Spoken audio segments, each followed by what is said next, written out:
یہ محاذی لڑائیاں زمین، فضا اور معلوماتی محاذ سب پر جاری رہیں، اور ہر فوجی کارروائی کے انسانی اور مالی اثرات بھی نمایاں تھے۔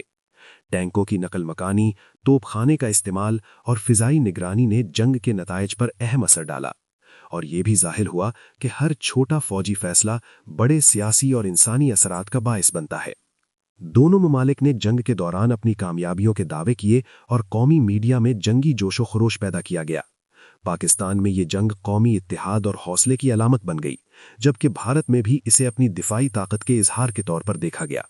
تاہم حقیقت یہ تھی کہ دونوں ممالک کو جنگ میں بھاری جانی اور مالی نقصان اٹھانا پڑا۔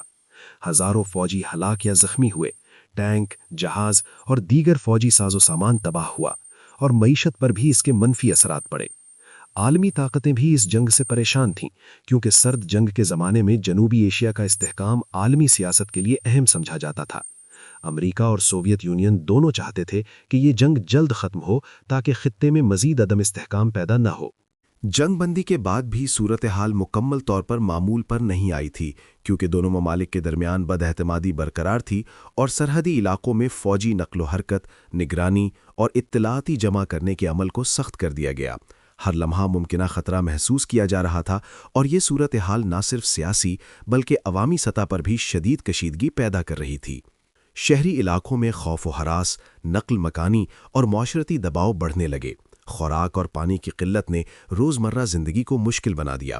اسکولوں اور ہسپتالوں کی سرگرمیاں محدود ہو گئیں اور مقامی معیشت شدید متاثر ہوئی۔ اس دوران حکومت اور فوجی قیادت نے اپنی اقدامات کو منظم کرنے اور عوامی تحفظ کو یقینی بنانے کی بھرپور کوشش کی۔ سوویت یونین کی ثالثی میں ازبکستان کے شہر تاشقند میں مذاکرات ہوئے، جن کے نتیجے میں جنوری 1966 میں ایک معاہدہ طے پایا، جسے تاشقند معاہدہ کہا جاتا ہے۔ اس معاہدے کے تحت دونوں ممالک نے جنگ سے پہلے والی سرحدی پوزیشن پر واپس جانے اور باہمی تعلقات کو بہتر بنانے کا وعدہ کیا۔ اگرچہ اس معاہدے نے جنگ کو باضابطہ طور پر ختم کر دیا، مگر کشمیر کا بنیادی مسئلہ بدستور حل نہ ہو سکا، اور آنے والے برسوں میں بھی دونوں ممالک کے درمیان کشیدگی برقرار رہی۔ اس معاہدے کی کامیابی اور ناکامی دونوں پہلوؤں پر غور کیا جاتا ہے، اور یہ واضح کرتا ہے کہ فوجی تصادم کے بعد بھی سیاسی اور سفارتی حل کی ضرورت رہتی ہے، اور یہ عمل نسلوں تک اثر ڈال سکتا ہے۔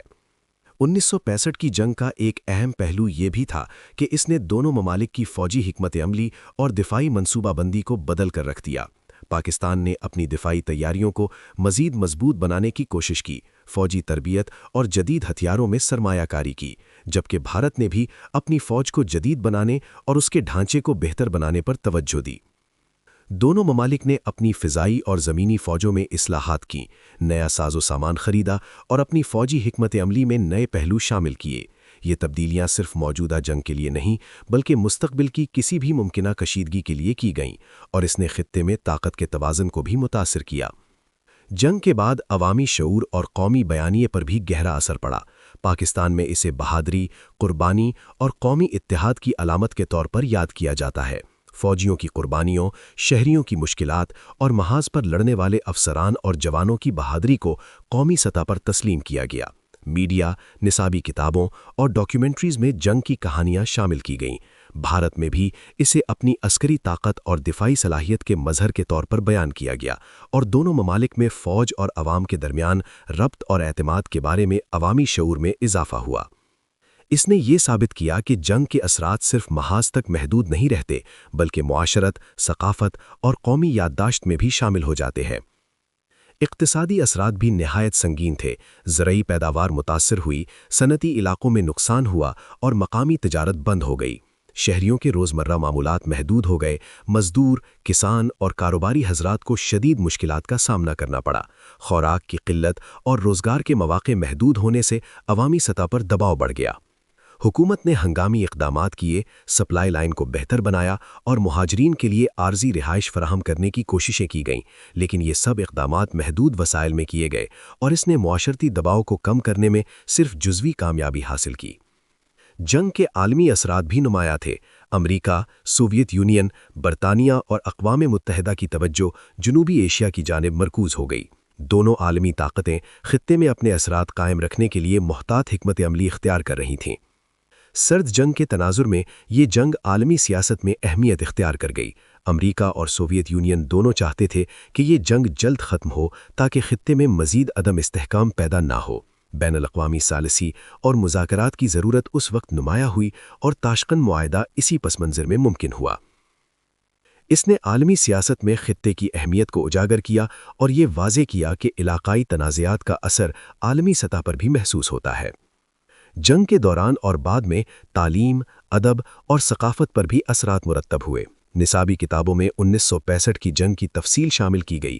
اسکولوں میں بچوں کو قومی اتحاد اور بہادری کی اہمیت سے آگاہ کیا گیا۔ فلموں اور ڈاکیومنٹریز میں فوجی کارروائیوں، ٹینک جنگ اور فضائی جھڑپوں کو دکھایا گیا اور قومی تقریبات میں فوجی اور شہری قربانیوں کو یاد کیا گیا۔ اس نے نسلوں تک یادداشت کو مستحکم کیا اور عوامی شعور میں بڑھاوا دیا کہ قومی اتحاد، قربانی اور بہادری کسی بھی کشیدگی یا جنگ میں کامیابی کی کلید ہے، اور یہ اس جنگ کی ایک اہم میراث ہے۔ 1965 کی جنگ نے یہ بھی واضح کیا کہ فوجی طاقت کے ساتھ ساتھ سیاسی، اقتصادی اور سفارتی حکمت عملی بھی اتنی ہی ضروری ہے۔ جنگ کے دوران فوری فیصلے، اطلاعات کی درستگی اور محاذی حکمت عملی اہم ثابت ہوئے، لیکن حقیقی اور دیرپا حل صرف مذاکرات، اعتماد سازی اور باہمی تعاون کے ذریعے ممکن ہے۔ یہی سبق آج بھی خطے کے لیے رہنما اصول کے طور پر اہم ہے، اور ہر حکمران، فوجی اور عوام کے لیے لازم ہے کہ وہ اس سبق کو یاد رکھیں تاکہ مستقبل میں کوئی بھی تنازعہ غیر ضروری انسانی اور مالی نقصان کا باعث نہ بنے۔ 1965 کی جنگ نے دونوں ممالک کی فوجی اصلاحات پر بھی دیر پا اثرات مرتب کیے۔ جنگ کے دوران سامنے آنے والی کمزوریاں اور قوتیں دونوں فریقین کے اعلیٰ کمان کو واضح ہو گئیں۔ پاکستان نے اپنی دفاعی تیاریوں کو مزید مضبوط بنانے، فوجی تربیت میں معیار بڑھانے اور جدید ہتھیاروں کی خریداری میں سرمایہ کاری کرنے کی طرف توجہ دی۔ فوج کے ہر محاذ پر کارکردگی کا تجزیہ کیا گیا اور یہ فیصلہ کیا گیا کہ مستقبل میں کسی بھی ممکنہ تنازع کے لیے بہتر تیاری ضروری ہے۔ دفاعی اسٹریٹجی میں جدید ٹیکنالوجی، فضائی نگرانی اور محاذی نقل و حرکت کے نظام کو شامل کیا گیا۔ اسی طرح بھارت نے بھی اپنی فوج کو جدید بنانے، زمینی اور فضائی دفاع کو مضبوط کرنے اور فوجی ڈھانچے میں اصلاحات کرنے کی طرف توجہ دی۔ فوج کی تربیت میں نئے حربے، زمینی اور فضائی ہم آہنگی اور اطلاعات کی فوری ترسیل پر زور دیا گیا۔ دونوں ممالک نے اپنی فضائی افواج کی صلاحیتوں کو بڑھانے کے لیے نئے جہاز اور ٹینک خریدے اور فوجی اسٹاف کی منصوبہ بندی اور حکمت عملی میں پیشہ ورانہ تربیت پر خصوصی توجہ دی۔ یہ اقدامات نہ صرف مستقبل کی کسی بھی جنگ کے لیے ضروری تھے، بلکہ خطے میں طاقت کے توازن کو بھی برقرار رکھنے کے لیے اہم ثابت ہوئے۔ انسانی اثرات بھی اس جنگ میں نمایاں تھے۔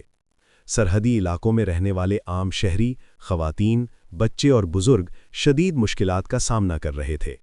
نقل مکانی، خوراک کی قلت، پانی کی کمی اور صحت کے مسائل نے روزمرہ زندگی کو متاثر کیا۔ اسکول، ہسپتال اور بنیادی سہولیات محدود ہو گئی تھیں اور مقامی معیشت بری طرح متاثر ہوئی۔ کسان اپنی زمینوں سے محروم ہوئے، صنعتی علاقے نقصان اٹھا رہے تھے اور شہری علاقوں میں بنیادی خدمات کی فراہمی متاثر ہوئی۔ اس دوران حکومت نے ہنگامی اقدامات کیے، عارضی کیمپ قائم کیے اور انسانی امداد کو منظم کرنے کی کوشش کی، مگر وسائل محدود تھے اور انسانی مشکلات بہت زیادہ تھیں۔ اقتصادی اثرات بھی گہرے تھے۔ زرعی پیداوار میں کمی، صنعتی نقصان اور تجارتی سرگرمیوں کی بندش نے معاشی دباؤ بڑھایا۔ شہریوں کی روزمرہ زندگی متاثر ہوئی، مزدور اور کاروباری حضرات کے لیے روزگار کے مواقع محدود ہو گئے۔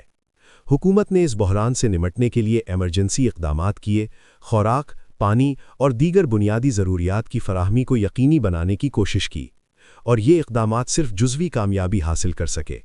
اس نے واضح کیا کہ جنگ کے اثرات صرف محاذ تک محدود نہیں، بلکہ معاشرت، معیشت اور انسانی زندگی پر بھی شدید اثر ڈال سکتے ہیں۔ بین الاقوامی اثرات بھی نمایاں تھے۔ امریکہ، سوویت یونین، برطانیہ اور اقوام متحدہ کی توجہ جنوبی ایشیا کی جانب مرکوز ہو گئی۔ سرد جنگ کے تناظر میں جنوبی ایشیا کی اہمیت واضح ہو گئی۔ عالمی طاقتیں خطے میں اپنے اثرات قائم رکھنے کے لیے محتاط حکمت عملی اختیار کر رہی تھیں۔ امریکہ اور سوویت یونین چاہتے تھے کہ یہ جنگ جلد ختم ہو تاکہ خطے میں مزید عدم استحکام پیدا نہ ہو۔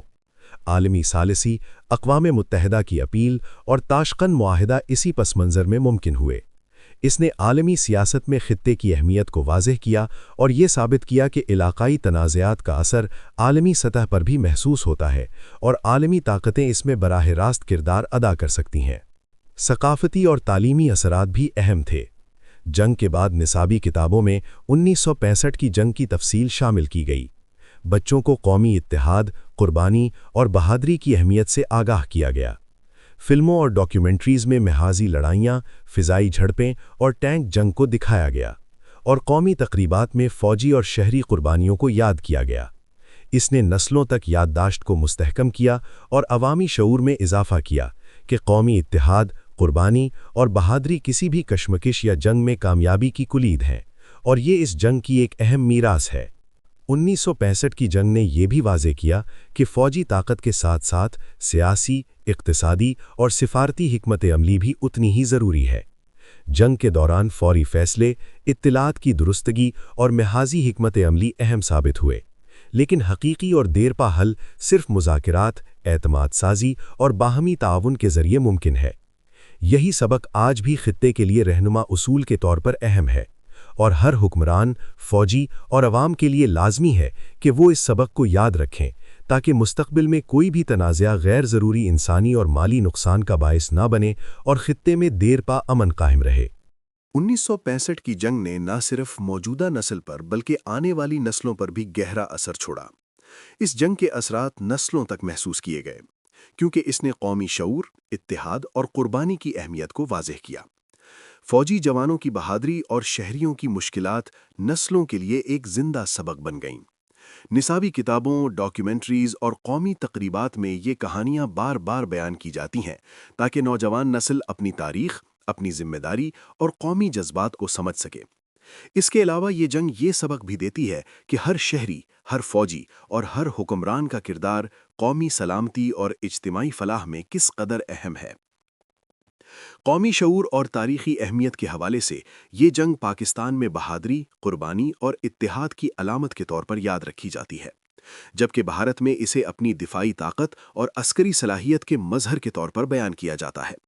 یہ واقعہ ثابت کرتا ہے کہ جب قومی جذبات، فوجی طاقت اور سیاسی فیصلے ایک دوسرے سے ٹکراتے ہیں تو ان کے اثرات صرف میدان جنگ تک محدود نہیں رہتے، بلکہ پوری قوم کی تاریخ اور یادداشت کا حصہ بن جاتے ہیں، اور یہ یادداشت نسلوں تک منتقل ہوتی ہے۔ فوجی اور سیاسی اسباق بھی واضح ہوئے کہ صرف محاذی کامیابی کافی نہیں، مذاکرات، اعتماد سازی اور مؤثر حکمت عملی بھی اتنی ہی اہم ہے۔ مستقبل میں کسی بھی کشیدگی سے نمٹنے کے لیے فوجی تیاری کے ساتھ ساتھ سفارتی منصوبہ بندی اور بین الاقوامی تعلقات پر بھی توجہ دینا ضروری ہے۔ اسی طرح خطے میں طاقت کے توازن پر دیرپا اثرات بھی مرتب ہوئے۔ اس جنگ نے جنوبی ایشیا میں ہتھیاروں کی دوڑ کو تیز کیا، دفاعی منصوبہ بندی میں اصلاحات کی ضرورت کو اجاگر کیا اور عالمی طاقتوں کی توجہ خطے کی جانب مرکوز کر دی۔ اس طرح یہ جنگ ایک ایسا سبق ہے جو سیاسی، عسکری اور سماجی سطح پر آج بھی رہنمائی فراہم کرتی ہے۔